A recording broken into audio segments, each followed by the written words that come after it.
Welcome, listeners, to the Inner Peace, Better Health podcast, where we explore the intersections of healing, spirituality, and purpose.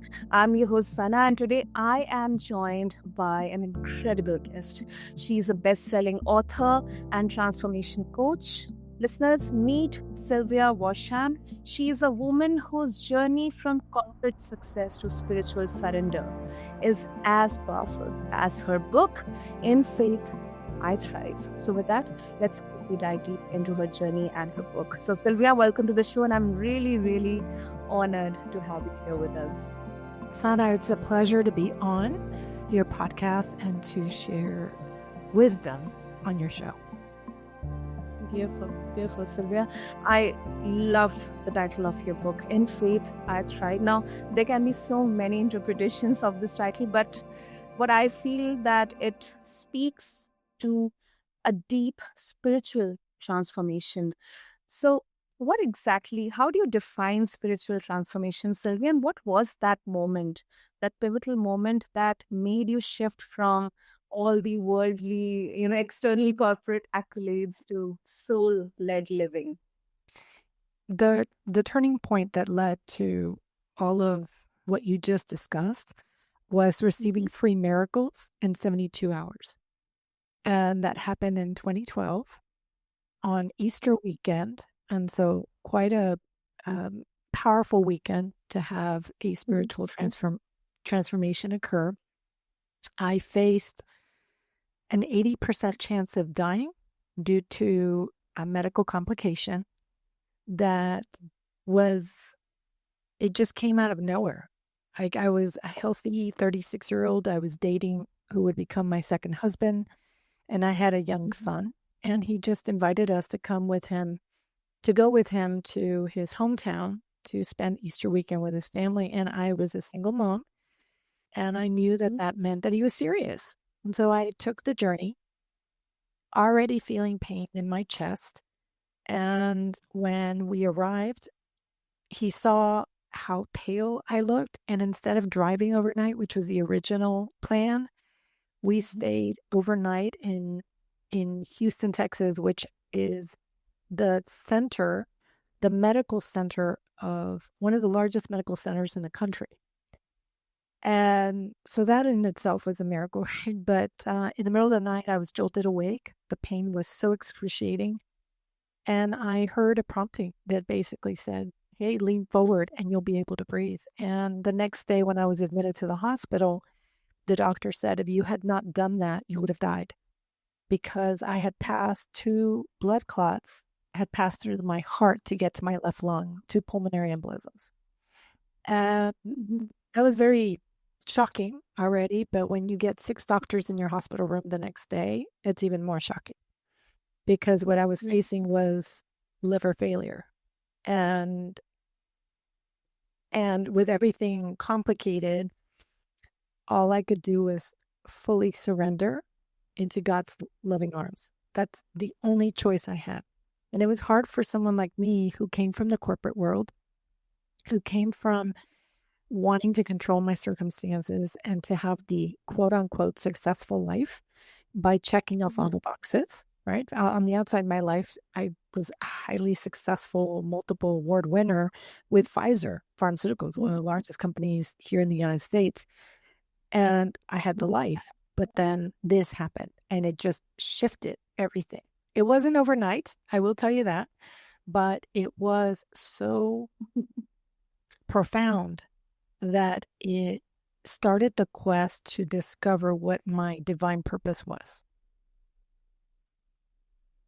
And so the book was born out of years later, where God was saying, it's time for you to heal some wounds. And the book was to heal those wounds. And In Faith, I Thrive is actually the second edition to the original book that described all of these miracles and described a lot of change in my life and how I came to that enormous spiritual transformation that I talk about. Because it's not just one event, it's a series of events, and it's a relationship you have with yourself and with your intuition instead of focusing outward.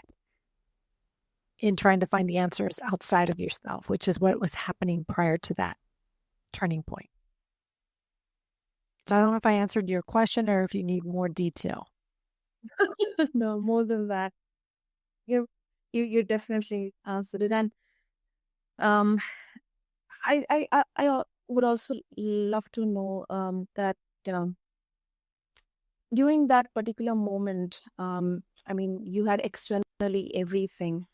You typically, in fact, if I were in your place, I would also feel like, okay, my career is set, my everything is. But then going through all those health implications, Sylvia, it kind of made you introspect about yourself, the purpose. Um, did you blame it on yourself, on God, that why you were suffering, or it just went ahead and just try to move on through those situations? No, I never blamed him. And I didn't blame myself, even though I had made the choice to take birth control pills after the age of 35, which was what caused the medical complication. It was the pulmonary embolisms and the Budd-Chiari syndrome were due to taking birth control pills. And so I could have easily blamed myself for that, but I didn't. I didn't. What I saw was an experience that brought me closer to God. It was the opportunity that change provided to really shift my lens from outward to inward, which was key to moving forward in my relationship with him and understanding what surrender looked like, because I was put in the situation I put myself in by taking the pills put me in a situation where I had to fully surrender because there was no other way out. And when you do that and you understand the value that surrender provides, when you trust your higher source of power to come in and make way for you to have a better life, and you release control of those circumstances, it's a valuable lesson to carry with you for when the situations get completely out of control. And I'll explain what I mean by that. Years later, when my father received a terminal diagnosis, there was nothing I could do. There was no control of that situation. And I knew my father was dying. He ended up passing away last year. But in the process of that, because I had understood what surrender looked like, where I just allowed and accepted what was coming and trusted that he was going to be there for me, as in God, then every day I started to talk to him, and every day I would release my anxieties to him. And when my father passed away, I felt peace, and my grief didn't pull me under and suffocate me like I thought it was going to do, because that was one of my greatest fears, was the death of a parent. And I was able to be sustained by my faith. So that's why the title of the book, In Faith, I Thrive. Because when you are in faith, you thrive. When you are in fear, you survive. It's beautiful, Sylvia. Beautiful. And your father is your guardian angel. That's all I can say. All I can say. Oh, okay. Now, moving on, Sylvia. So for those who have, you know, now you coach women experiencing a spiritual awakening.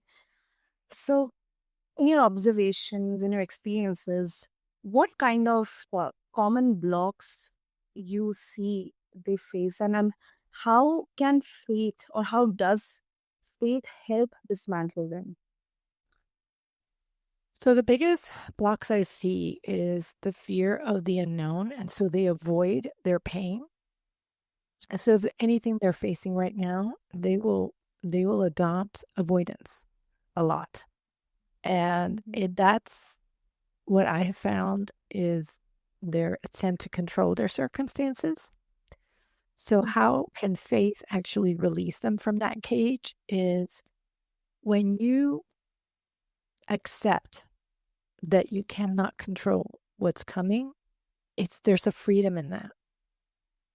And the acceptance piece is really praying and turning inward and having an honest conversation about your feelings to God and just saying, I cannot control this in me, and I am seeking your help, and I want you to guide me in this path.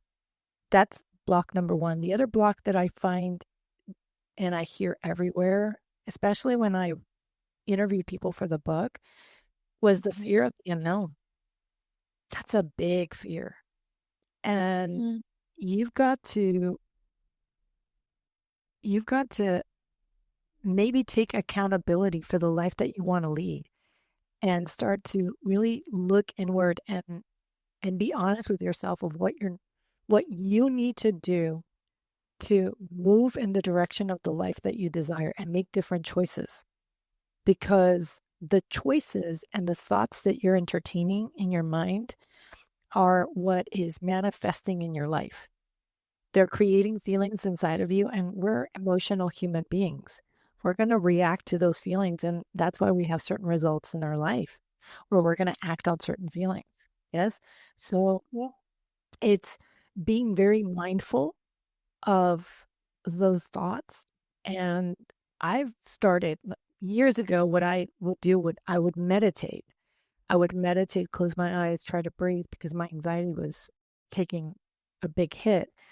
And the more I did it, the more I could shift those thoughts over and really see them as they popped up and actually make the choice in the moment to say, no, I'm not going to engage with these thoughts, and move on from there. So those are the two main blocks that I've seen, that when you release it to faith, to God, in my case, then I can continue the path of my life knowing that He is in control, not me.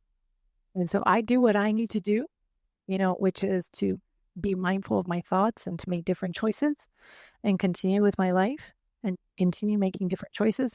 And His role is to just take it from me and make way for me to have a better life and thrive at whatever it is that I'm doing. Grounding, such a grounding aspect to this. And if I can share a bit from my own experience, Sylvia. So, in fact, I have had 10 years of corporate experience before getting into podcasting. And I keep on sharing this in so many of my conversations, that in the last 2 to 3 years, there have been so many experiences internally within me, and with my parents as well, especially my father, because at a certain point of time, he was really very sick. So this was like 1.5 years back, and I got laid off after the COVID, and I kind of was just trying to keep myself in some kind of job so that I do not lose that rhythm. That was me 2 years back, before, the old version of me thinking like this. But I was not happy. I was not aligned at all. So when that experience of taking care of my father when he was sick, I went through that, coupled with my working experiences. I kind of had a really huge kind of confusion within me, that what should I do now?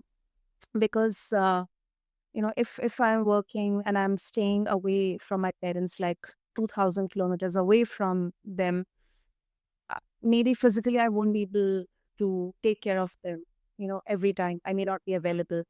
And that was one of the reasons that I decided to take things in my control, be more aligned with what my priorities are, what my values are. And I had to take this huge risk of leaving my stable career and getting into something as dynamic and as fulfilling as, podcasting is. So I can so much connect with what you just shared right now. Oh, I'm so grateful. I'm so grateful that we can have this connection on your podcast, because that's what it's all about. When we do these podcast interviews, is we want to feel connected to the people we're interviewing, and together when we come up with solutions together and our own wisdom, we actually can be a huge blessing to those that are listening, because it could be just the thing for them in this precise moment, right? And that's how we're all interconnected. Yeah, exactly. Yeah. Well, and Sylvia, you also mentioned aligning with your soul's identity. What exactly is this soul identity, and how can someone begin to recognize when they are living out of alignment? When they're living out of alignment, you'll be in fear a lot and doubt. You're in total disalignment. When you are in alignment, you are operating from a space of love, self-love, love, compassion, grace, patience, humility. All those qualities and values are where you're operating from and where you're thriving and where you're stepping truly into that soul identity. It's who you were born to be. So the way I kind of unpacked the soul identity in the book was going back and asking myself, what were those values? What were those gifts that I was given from the moment I was born? Before the trauma, before the programming, the fears kind of clouded my view. Because that's why if women go through different masterminds where we gain freedom from their fear, because the fear kind of guides their way and their belief systems are off. That's what I call the ego identity. The ego is not the issue. Ego is your self-image. So you have to kind of take a good look at what that self-image is comprised of and empower it, empower the ego, right? So it's not about dropping it, it's about empowering it. And then from that space of joy and from love and authenticity, then you really start to get to know your soul identity, because it's in that space of joy. You look and you see, what are those things that bring you joy when you do them, that they don't even feel like work to you. And for me, it was writing. For me, writing was my escape. It was the way I expressed myself.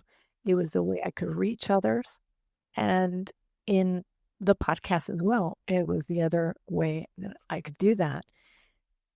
And so it's stepping fully into the identity that is going to bring you more light and joy in your life. And I know that sounds so broad, but when you start to remove the fears and start to remove those layers of programming, that the generational programming that we inherit from our mothers and our grandmothers, and start to really look at what actually is in alignment to who we are and what is in disalignment. In other words, sometimes I used to believe I needed to sacrifice something in order to feel I had earned the right to have joy. It's a crazy thought and belief system, but it was something that was passed down from my grandmother, because I come from a Mexican background. So I'm full-blooded Mexican, and the women in our culture is similar to the Indian culture. And we sacrifice a lot as women. And we think that we have to do that in order to earn our right to have joy. That is the most backwards concept, right? But you've got to remove that first before you can actually start experiencing your soul identity. We can't even see or feel the soul identity. You just feel a little tug to do something different. But the truth is, you've got to heal the wounds that are informing your view. You don't heal those wounds are going to inform your decisions. inform your lens.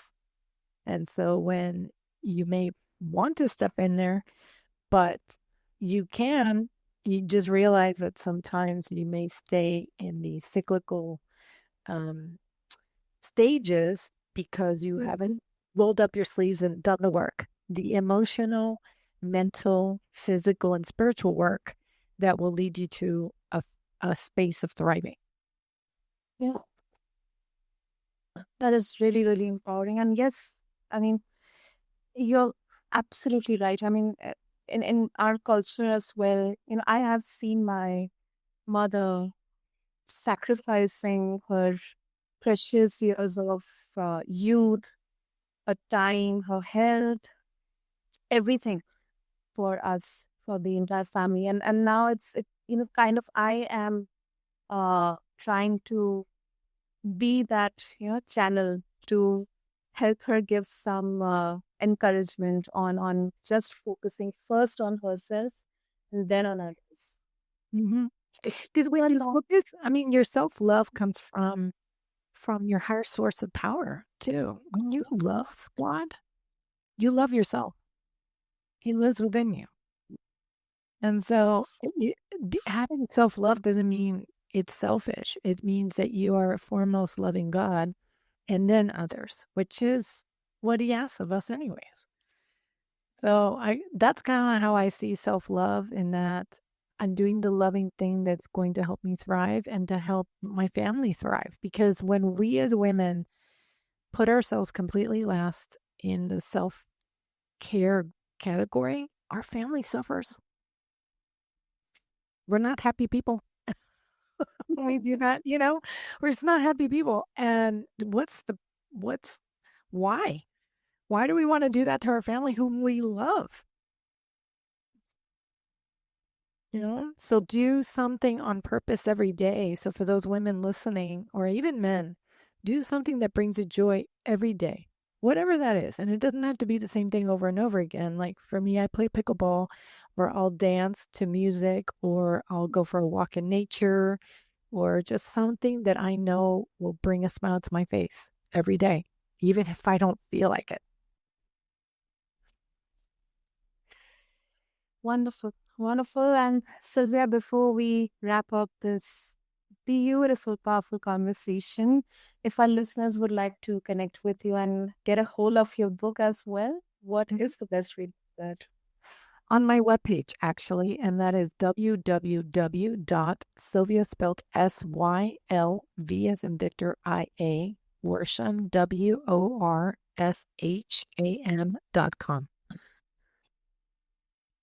Great. I'll make sure to have the links in the show notes. And Sylvia, thank you. Thank you so much for giving me this opportunity to host you and have this soulful conversation.